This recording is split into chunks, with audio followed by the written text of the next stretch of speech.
एक ऐसी अद्भुत कहानी है जो मैं आज आपको ध्यानपूर्वक सुनाऊंगा, और इसे सुनने के बाद आप ज्यादा सोचना, डरना और चिंता सब छोड़ देंगे और आपका मन खुशियों से और प्रसन्नता से भर जाएगा। तो चलिए आज की कहानी की शुरुआत करते हैं। दोस्तों, एक समय की बात है, किसी नगरी में एक युवक रहा करता था। वो युवक अत्यंत दुखी था, वो बहुत निराश था। उसे ये समझ नहीं आ रहा था कि आखिर इस दुनिया में हर व्यक्ति अपने मतलब के लिए ही क्यों जीता है। उसे हर जगह हर कोई केवल स्वार्थी नजर आता था। वह हमेशा यही सोचा करता कि उससे कोई प्यार नहीं करता, उसकी कोई परवाह नहीं करता। सब उससे मतलब के लिए अपने संबंध रखते हैं। मतलब खत्म हो जाते ही सब उसे अपने आप से दूर कर देते हैं। दोस्तों, हमारे जीवन में भी कुछ ऐसा ही होता है। हम भी हमेशा किसी न किसी का साथ ढूंढते ही रहते हैं, और जब हमें किसी का साथ नहीं मिल पाता तो हम अपने आप को अकेला महसूस करते हैं, कमजोर महसूस करते हैं। हमें लगता है कि इस दुनिया में हमारे जैसे कोई है ही नहीं। हमें कोई प्यार नहीं करता, हमारी कोई परवाह नहीं करता। लेकिन हम यह भूल जाते हैं कि अंत में तो हर किसी को अकेले ही जाना है। वह व्यक्ति अपने इस अकेलेपन से बहुत परेशान हो चुका था, जिस कारण एक दिन उसने अपना घर छोड़ दिया और एक रास्ते पर निकल पड़ा। उसके मन में कई सारे विचार थे। उन विचारों में मग्न होकर वह उस रास्ते पर आगे की ओर बढ़ता ही जा रहा था। तभी उसे रास्ते में एक आश्रम दिखाई पड़ा। वह उस आश्रम की ओर आगे बढ़ा। तभी उसने देखा कि एक गुरु अपने शिष्यों को ध्यान करना सिखा रहे हैं, और उन्हीं शिष्यों में से एक शिष्य ने अपने गुरु से कहा, है गुरु, आखिर यह ध्यान क्या है और इस ध्यान को करने से हमें क्या लाभ? तभी वह गुरु अपने उस शिष्य के इस सवाल का जवाब देते हुए कहते हैं, पुत्र, ध्यान ही सच है और ध्यान हमें अकेला कर देता है। हम जितने ज्यादा अकेले होते जाते हैं उतना ही हम ध्यान में उतरते चले जाते हैं, और यही अकेलापन तुम्हें सत्य के मार्ग पर ले जाता है, तुम्हें सत्य की प्राप्ति करवाता है। वह युवक आश्रम के बाहर खड़े होकर यह सब कुछ देख रहा था, सुन रहा था। जैसे ही उसने उन गुरुवर के मुख से यह सारी बातें सुनी, वह दौड़ा दौड़ा उन गुरुवर के पास आया और कहने लगा, है गुरुवर, यदि ध्यान हमें अकेला कर देता है तो इसका मतलब यह हुआ कि मैं इन सब चीजों में श्रेष्ठ हूं। आप तो ध्यान का सहारा लेकर अकेले होते हैं, लेकिन मैं तो ऐसे ही अकेला हूं। मेरा ऐसा कोई नहीं है जिसे मैं अपना कह सकूं, जो मेरी परवाह करता हो, जो मेरा ख्याल रखता हो, और मैं अपनी राह पर अकेला ही चलता चला जा रहा हूं। उस व्यक्ति की ये सारी बातें सुनकर उन गुरुवर ने उस व्यक्ति को ध्यानपूर्वक देखा और उसके बाद उससे कहते हैं, भंते, अगर तुम अकेले हो तो तुम्हारे पीछे तुम्हारा पूरा परिवार, तुम्हारे मित्र, तुम्हारे शत्रु, तुम्हारे सगे संबंधी, इन सब को लेकर तुम कहां जा रहे हो? उन गुरुवर के मुख से यह बात सुनकर वह व्यक्ति चौंक उठा और उसने तुरंत ही पीछे मुड़कर देखा तो वहां पर कोई नहीं था। तभी वह उन गुरुवर से कहता है गुरुवर, कौन है मेरे पीछे? कोई तो नहीं, न मेरे परिवार वाले, न मेरे मित्र, न मेरे शत्रु, और न ही मेरे सगी संबंधी। मैं तो सबको पीछे छोड़ आया हूं, क्योंकि कोई मुझे नहीं पूछता, कोई मेरी परवाह नहीं करता, कोई मेरा ख्याल तक नहीं रखता, यहां तक कि मेरी कोई आवाज तक नहीं सुनना चाहता। लेकिन जब किसी के ऊपर कोई समस्या आती है तो वह मुझे अवश्य याद करता है, पर बाकी समय पर वह मुझे पूछते तक नहीं। उन्हें यह तक खबर नहीं होती कि मैं किस हाल में हूं, मैं जिंदा भी हूं या नहीं। उन सबको इन सब चीजों से कोई फर्क नहीं पड़ता। उन गुरुवर ने उस व्यक्ति की यह सारी बातें ध्यानपूर्वक सुनी और उसके बाद उस युवक से कहते हैं, भंते, तुम सही कह रहे हो, लेकिन जब तक तुम इन सभी को छोड़कर नहीं आते तब तक तुम भला अकेले कैसे हो सकते हो?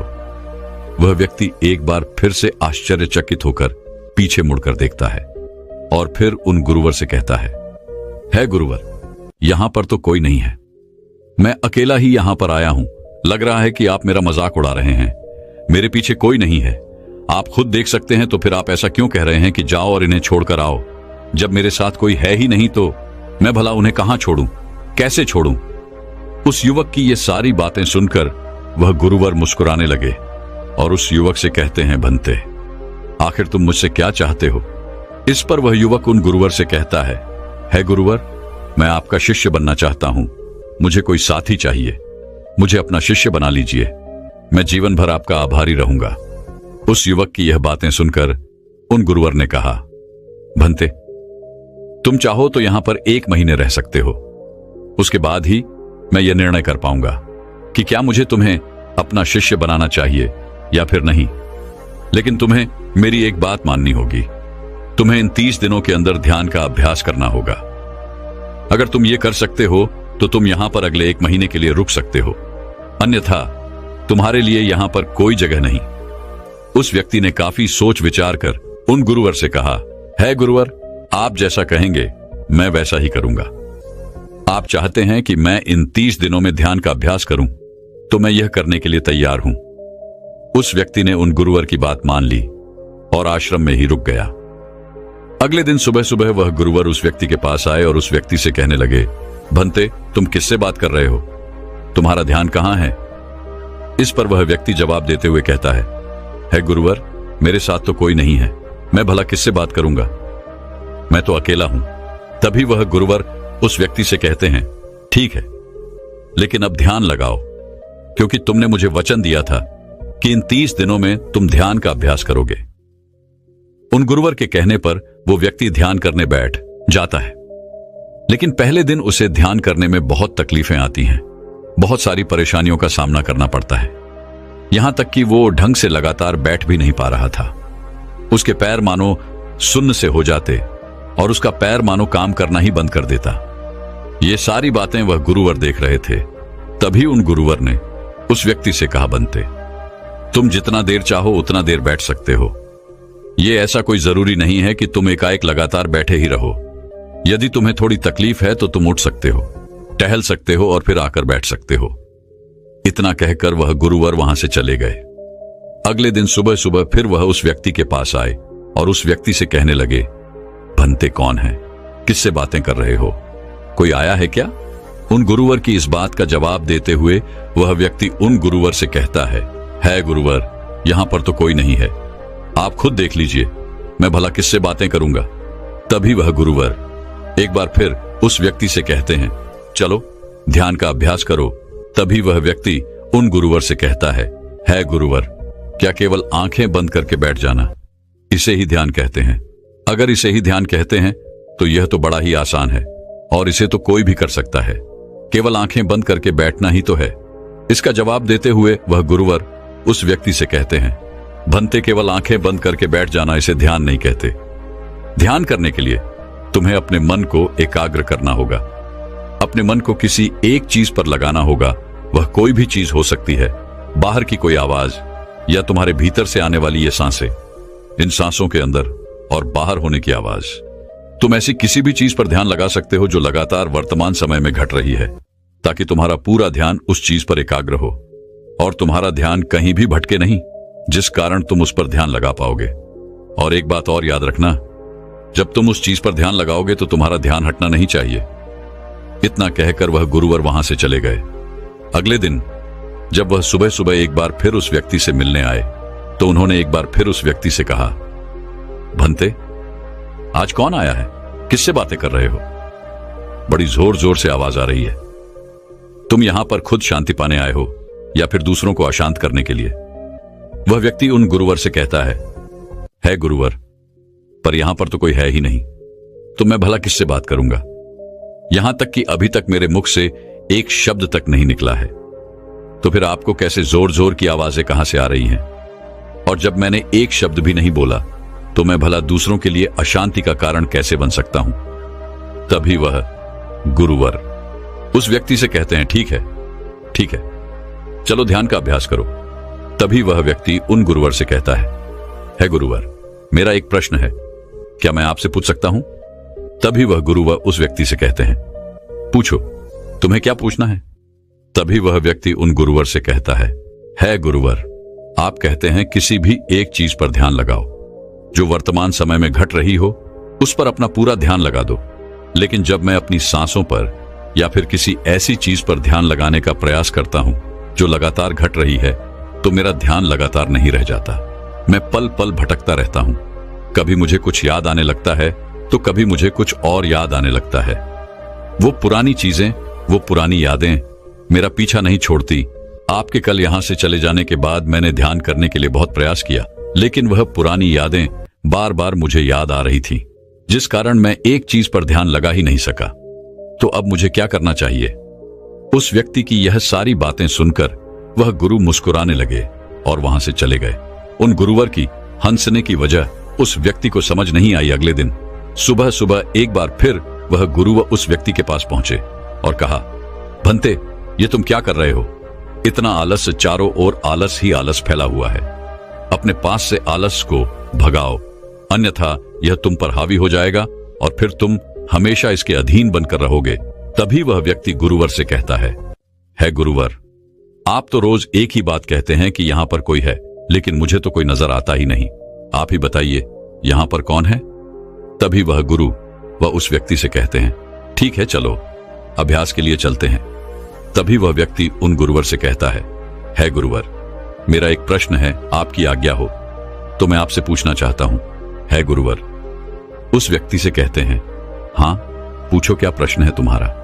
तभी वह व्यक्ति उन गुरुवर से कहता है गुरुवर, आपकी कृपा से अब मैं पहले से बेहतर तरीके से ध्यान कर पा रहा हूं, लेकिन अभी भी मुझे एक समस्या आ रही है, और वह यह है कि जब भी मैं अपनी सांसों पर ध्यान देता हूं तो मेरा मन एकाग्र तो होता है और मैं पहले से ज्यादा और अच्छी तरह से ध्यान भी लगा पाता हूं, लेकिन ध्यान लगाते लगाते मुझे नींद आने लगती है और मैं सो जाता हूं। फिर उसके बाद मुझसे ध्यान नहीं हो पाता। उसके बाद केवल बस मुझे नींद ही नींद आती रहती है और मैं ध्यान की तरफ फिर अपने आप को मोड़ नहीं पाता। उस व्यक्ति की यह बात सुनकर वह गुरुवर उस व्यक्ति से कहते हैं, यह तो अच्छी बात है। इतना कहकर वह वहां से चले जाते हैं। 5वें दिन जब सुबह सुबह वह गुरुवर उस व्यक्ति के पास पहुंचते हैं तो वे कहते हैं, भंते, तुमने इतने लोगों को क्यों बुला रखा है? इतने सारे लोग तुम्हें ध्यान नहीं करने देंगे। तुमने इतने सारे लोगों को क्यों बुलाया है? इन्हें यहां से जल्दी भेजो। मुझे ये बिल्कुल नहीं पसंद। तुम तो यहां पर अकेले आए थे जैसा कि तुमने कहा, तो फिर इतने सारे लोगों को तुमने आज क्यों बुला रखा है? इन्हें अभी के अभी वापस छोड़कर आओ। तभी वह व्यक्ति उन गुरुवर के बारे में मन ही मन ये सोचता है कि लगता है गुरुवर पागल हो चुके हैं। जब भी रोज आते हैं तो हमेशा एक ही बात कहते हैं कि यहां पर कोई है, लेकिन मुझे तो कोई नजर ही नहीं आता। बड़ी विनम्रता से उन गुरुवर से कहा, है गुरुवर, शायद आपकी आंखें जो देख पा रही हैं वह मैं नहीं देख पा रहा हूं। मुझे तो यहां पर कोई नजर नहीं आता। फिर आपको कैसे? यहां पर लोग ही लोग नजर आ रहे हैं। फिर गुरुवर उस व्यक्ति से कहते हैं, अच्छा ठीक है, चलो अब ध्यान का अभ्यास करते हैं। तभी वह व्यक्ति उन गुरुवर से कहता है गुरुवर, मुझे ध्यान के वक्त नींद आती थी। जैसा कि मैंने आपको बताया था, उस पर तो मैंने नियंत्रण पा लिया, लेकिन अब जब भी मैं ध्यान करने बैठता हूं, किसी एक चीज पर अपना ध्यान केंद्रित करता हूं, तो मेरे मन में विचारों का सैलाब होता है। मानो विचारों की बाढ़ सी आ जाती है। इतने विचार तो आंख खोलकर भी मैंने कभी नहीं देखे होंगे, जितने की आंखें बंद करने के बाद मुझे नजर आते हैं। और इन विचारों में कुछ ऐसे विचार भी मेरे मन में आते हैं जिनके बारे में आज तक मैंने सोचा तक नहीं है। मुझे उनके बारे में कुछ भी नहीं पता। ये सब क्यों हो रहा है गुरुदेव? उन गुरुवर ने उस व्यक्ति की यह बात सुनकर उस व्यक्ति से कहा, अच्छा ऐसा हो रहा है। इतना कहकर वह गुरुवर वापस चले गए। अगले दिन सुबह सुबह वह गुरुवर एक डंडा लेकर उस युवक के पास पहुंचे और एक डंडा जड़ते हुए उस युवक से कहते हैं, मैंने तुम्हें पहले ही कहा है, इतने सारे लोग मुझे पसंद नहीं, तुम्हें इन्हें छोड़कर आना होगा। आखिर तुम रोज रोज इन्हें क्यों ले आते हो? इतनी भीड़ इकट्ठा करके तुम्हें क्या लाभ? आज के बाद यह यहां पर नहीं आने चाहिए। इस बात का ख्याल रखना। यदि आज के बाद यहां पर कोई भी नजर आया और तुम्हारी बक बक मुझे सुनाई पड़ी तो मैं तुरंत ही तुम्हें इस आश्रम से निकाल दूंगा। तभी वह व्यक्ति बड़ी विनम्रता से उन गुरुवर से कहता है गुरुर, मुझे तो यह समझ नहीं आता कि मुझे कोई नजर ही नहीं आता, लेकिन आप रोज एक ही बात कहते हैं कि यहां पर मैंने भीड़ इकट्ठी कर रखी है। जिन लोगों को भी मैंने लाया है उन्हें मुझे छोड़कर आना होगा, लेकिन मैं आपसे हर रोज एक ही बात कहता हूं कि मुझे कोई नहीं नजर आता, ना ही मुझे कोई यहां पर दिखाई पड़ता है और ना ही मैं अपने मुख से एक शब्द भी निकालता हूं, लेकिन फिर भी आप कहते हैं कि आपको लोगों की आवाजें सुनाई पड़ रही हैं। तभी वह गुरुवर है उस व्यक्ति की इस बात का जवाब देते हुए कहते हैं, क्या तुम्हारे मित्र, तुम्हारे परिवार वाले, तुम्हारे सगे संबंधी, तुम्हारे शत्रु, तुम्हारी इच्छाएं, तुम्हारी वासनाएं, ये सब क्या तुमसे मिलने नहीं आते? वह व्यक्ति उन गुरुवर से कहता है, नहीं गुरुदेव, मुझसे कोई मिलने नहीं आता। मैं तो यहां पर अकेला ही आया था और अभी भी मैं अकेला ही हूं, मेरा कोई नहीं। तभी वह गुरु व क्रोधित होकर उस झंडे से उस व्यक्ति पर एक और प्रहार करते हैं और कहते हैं, अभी बैठो, अभी ध्यान लगाओ, और यदि तुम्हारे ध्यान में कोई भी आता है तो मुझे बताओ। वह व्यक्ति उन गुरुवर की बात मान लेता है और तुरंत ही ध्यान करने बैठ जाता है। कुछ देर तक तो वह काफी शांत रहता है, लेकिन कुछ देर बाद ही वह उन गुरुवर से कहता है गुरुदेव, मेरा भाई मुझसे मिलने आया है, साथ में मेरे पिताजी भी हैं। दोनों बहुत दुखी हैं क्योंकि मैं उन्हें छोड़कर यहां जो चला आया हूं। मेरे भाई की तबीयत भी कुछ ठीक नहीं लग रही। वह मुझे बुला रहे हैं। मेरे बड़े भाई की पत्नी अर्थात मेरे भाभी मेरे बड़े भाई के साथ अच्छा व्यवहार नहीं कर रही, और तो और मेरी प्रेमिका भी आई हुई है। वह मुझसे पूछ रही है कि क्या तुम मुझसे शादी करोगे या फिर मैं किसी और से शादी कर लूं। वह भी बहुत दुखी नजर आ रही है। और इतना ही नहीं, मेरे कुछ मित्र भी पीछे खड़े हैं जिनसे मैंने कुछ कर्ज लिए थे। आज वो मुझसे अपना कर्जा मांगने आए हैं, मुझे धोखेबाज कह रहे हैं, मुझे अपशब्द बोल रहे हैं, और वो साथ में मेरे कुछ शत्रुओं को भी लाए हैं। लेकिन मेरे शत्रु मुझे मारना नहीं चाहते। वह तो यह कह रहे हैं कि तू तो पहले से ही मरा हुआ है, तुझे और क्या मारना। इतना कहकर वह व्यक्ति कुछ देर के लिए शांत हो गया, लेकिन उसी के बाद फिर कुछ देर बाद वह एक बार फिर से उन गुरुवर से कहने लगा है, गुरुवर, अब मेरे पास एक बहुत बड़ा घर है, इसे मैंने खरीद लिया है। मैं, मेरे पिता, मेरी माता, मेरा भाई, मेरी भाभी सभी इसमें बहुत मिलजुल के रह रहे हैं। हम बहुत खुश हैं। मैं अब अपने मित्रों से अत्यधिक अमीर हूं। मेरे पास बेशुमार धन दौलत है, और तो और मैंने अपनी प्रेमिका से शादी भी कर ली है और इसका जश्न मना रहे हैं। इतना कहकर वह व्यक्ति एक बार फिर शांत हो गया और फिर कुछ देर बाद और फिर एक बार उन गुरुवर से कहता है गुरुवर, मुझे कोई मारने का प्रयास कर रहा है। लगातार वो मुझ पर प्रहार कर रहा है। मैं उसका चेहरा देखने का प्रयास कर रहा हूं, लेकिन मुझे उसका चेहरा नजर नहीं आ रहा। इतना कहते कहते वह उन गुरुवर से कहता है, गुरुदेव, ये तो आप हैं जो मुझे मार रहे हैं, और यह भी कह रहे हैं कि इतनी भीड़ को लेकर क्यों आए हो और इन्हें लेकर कहां जा रहे हो। मेरे साथ तुम्हें अकेले ही चलना होगा।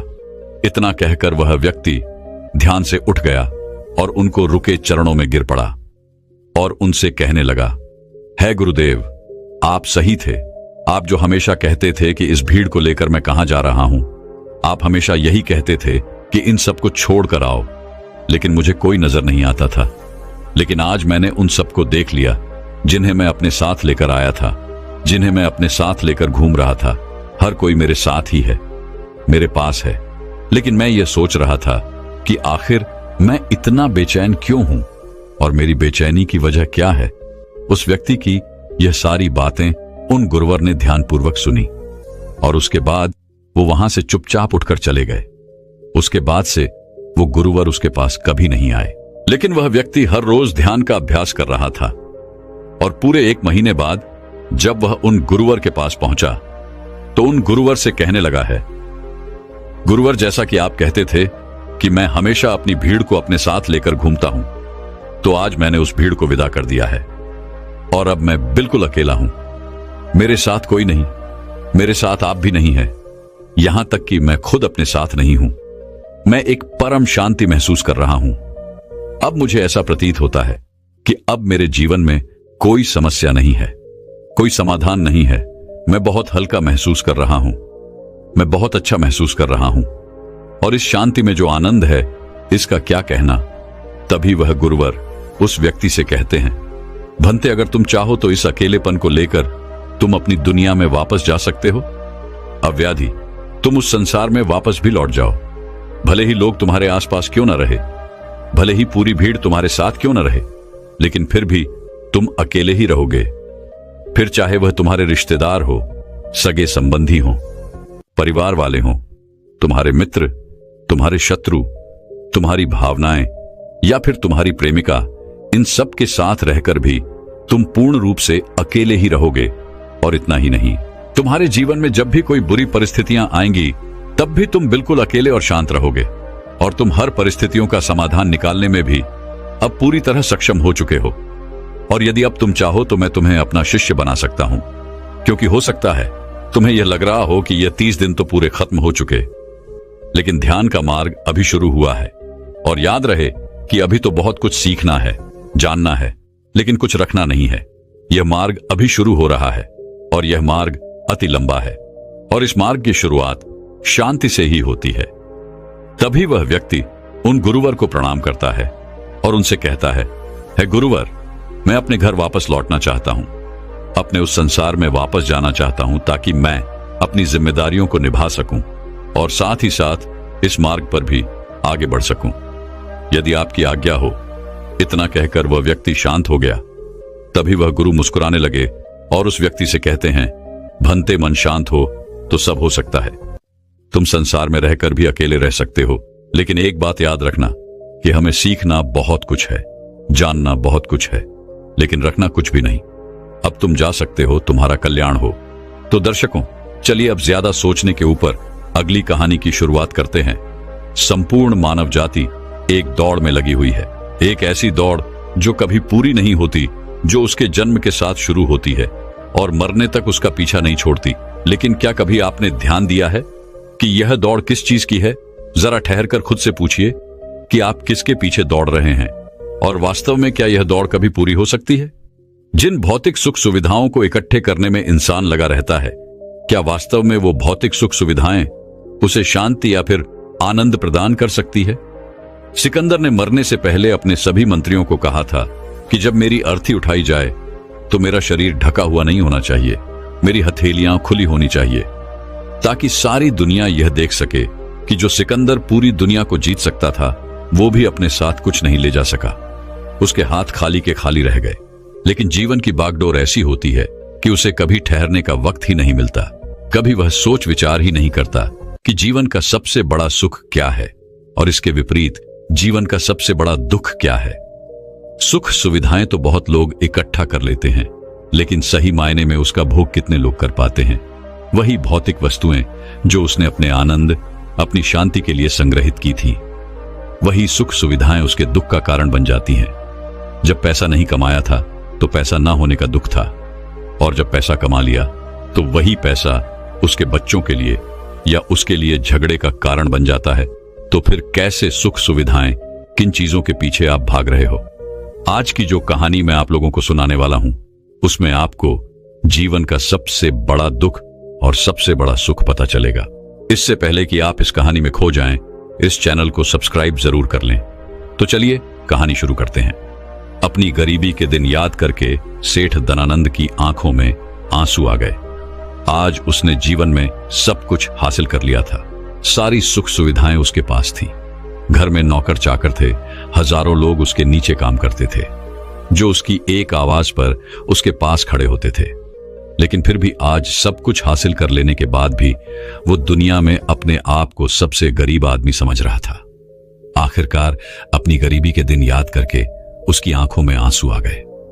उसके पास कुछ नहीं था, लेकिन तब भी वो प्रसन्न रहता था। लेकिन आज सब कुछ होने के बाद भी वो प्रसन्न नहीं था। और दुनिया में वही आदमी सबसे गरीब होता है जो सब कुछ होते हुए भी अकेला महसूस करता है। उसे एहसास होने लगा था कि धन संपदा या भौतिक सुख सुविधाएं उसके मन की पूर्ति नहीं कर सकती। लेकिन अब तो बहुत देर हो चुकी थी। उसका पूरा जीवन बीत चुका था। अब पूरे जीवन की कमाई उसे व्यर्थ लगने लगी। उसे लगने लगा कि उसने जो कुछ कमाया वो सब यूं ही था, व्यर्थ था। ये एहसास उसे जीवन में पहले कभी नहीं हुआ था। काश उसे ये एहसास पहले हो गया होता तो वह ठहर जाता, रुककर चिंतन करता कि जो चीज वह इकट्ठी कर रहा है, क्या वास्तव में वह इकट्ठी करने लायक है? अगर उसे यह बात पहले पता चल गई होती तो वो अपने जीवन में सार्थकता खोजने की कोशिश करता। वो उस रहस्य के बारे में खोज करता जो उसके मन की पूर्ति करता, जो उसका अकेलापन दूर करता, जो उसके जीवन को संपूर्ण बना देता। उसने अपने दोनों बेटों को अपने पास बुलाया और उन्हें जीवन की सीख समझाने की कोशिश करने लगा। सेठ ने अपने बेटों से कहा कि बेटा, मेरे को तो जीवन में कोई बताने वाला नहीं था, सही रास्ता दिखाने वाला कोई था ही नहीं, इसलिए मैं उस रास्ते पर चलता रहा जिसका कोई अंत नहीं था। और आखिर में पहुंचकर मुझे महसूस हुआ कि जितना रास्ता मैं तय करके आया हूं उतना ही रास्ता बाकी और है। शायद मैं गलत रास्ते पर निकल पड़ा था और अब इतना समय नहीं बचा कि मैं नए रास्ते पर फिर से नया सफर शुरू करूं। उसने अपने दोनों बेटों से कहा कि बेटा पता है दुनिया में सबसे बदनसीब आदमी कौन होता है? वो जिसके पास सब कुछ होते हुए भी कुछ नहीं होता, जो अपने आप को सब कुछ होते हुए भी अकेला महसूस करता है।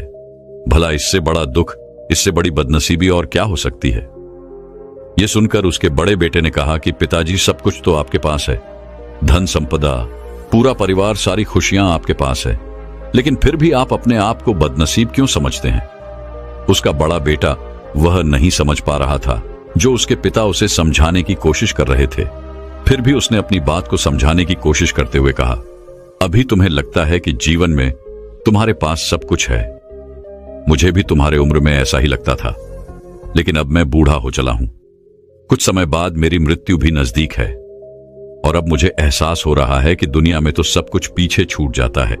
घर, परिवार, रुपया, पैसा, धन संपदा, सब कुछ यही रह जाता है और आखिर में मेरे साथ जाएगा क्या? क्या मैं दुनिया में सबसे अकेला इंसान नहीं हूं? क्या मैं दुनिया का सबसे बदनसीब आदमी नहीं हूं, जिसके पास सब कुछ होते हुए भी वह अपने साथ कुछ भी नहीं ले जा सकता? सेठ के बेटे ने सेठ से सवाल पूछा कि पिताजी, फिर दुनिया में क्या इकट्ठा करना चाहिए? ऐसे तो हर इंसान अकेला ही होता है। कौन इंसान इस दुनिया में भला ऐसा होता है जो अपने साथ इस दुनिया की सुख सुविधाएं या फिर अपना परिवार को साथ लेकर जाता है? सब लोग तो अकेले ही जाते हैं। फिर तो दुनिया में हर एक आदमी बदनसीब ही हुआ। यही सवाल सेठ के मन में भी उठ रहा था, लेकिन उसके खुद के पास इसका कोई जवाब नहीं था, तो वह अपने बेटे को भला इसका क्या उत्तर देता। इसीलिए उसने अपने बेटे से कहा कि बेटा, मैं खुद इस सवाल का जवाब तलाश रहा हूं। अगर एक आदमी के पास सब कुछ होते हुए भी वह अकेला है, उन भौतिक सुख सुविधाओं का वह भोग नहीं कर पा रहा है, तो वह सबसे बड़ा दुख हुआ।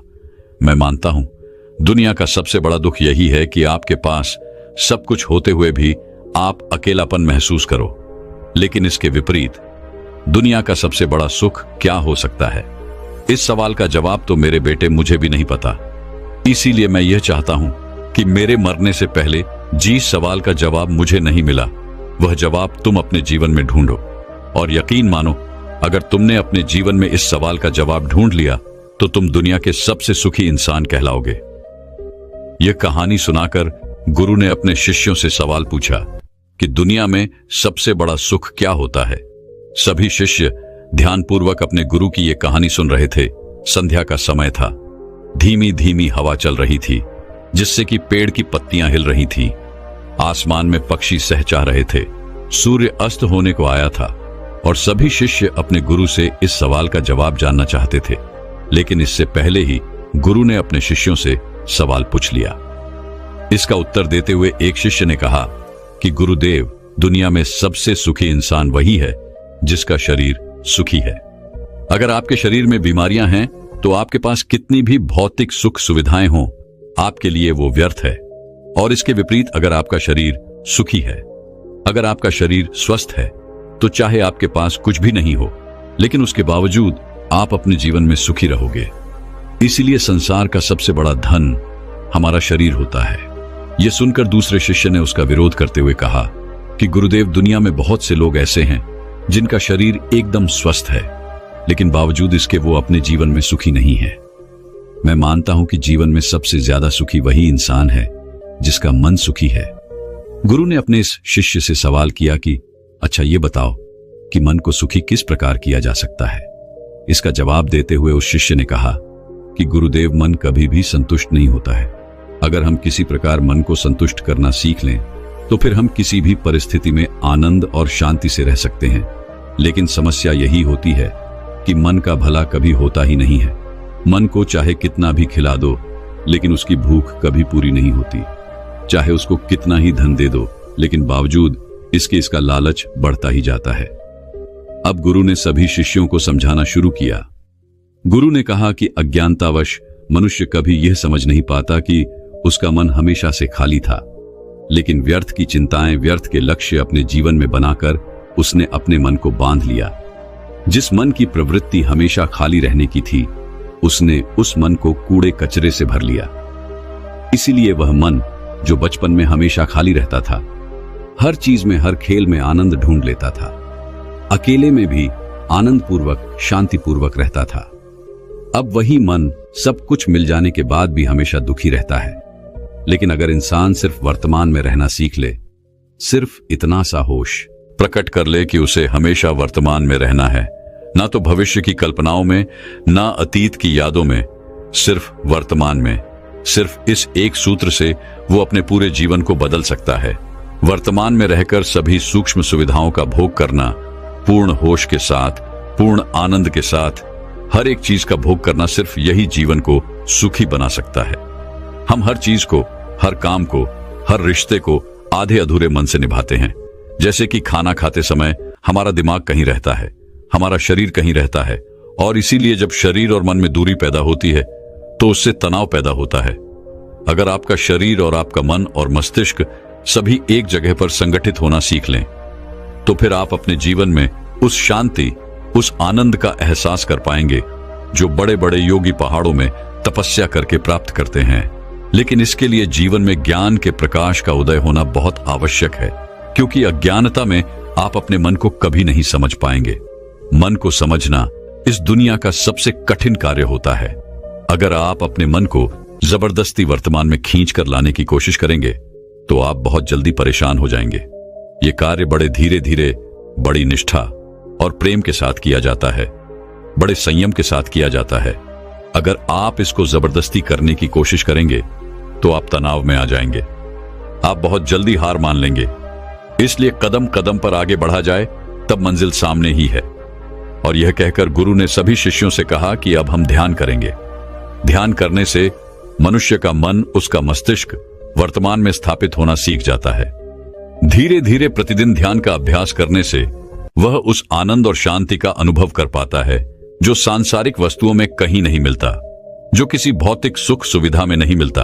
और इसके बाद सभी शिष्य अपने गुरु के साथ ध्यान में लीन हो गए। दोस्तों, मैं उम्मीद करता हूं कि यह कहानी सुनने से आपके जीवन में अच्छे बदलाव आए होंगे। आपको इस वीडियो से क्या सीखने मिला, ये कमेंट करके जरूर बताएं और अपने परिवार, दोस्तों या आपके करीबी इंसान के साथ ये कहानी शेयर करके उन्हें भी इस ज्ञान से परिचित करवाएं। बाकी अगर आपको ये वीडियो दिल से अच्छी लगी हो तभी इस वीडियो को लाइक कर देना, और आपने अब तक इस चैनल को सब्सक्राइब न किया हो तो चैनल को सब्सक्राइब भी जरूर कर देना। आपका हर दिन शुभ हो और खुशियों से आपका जीवन भरा रहे। धन्यवाद। नमो बुद्धाय।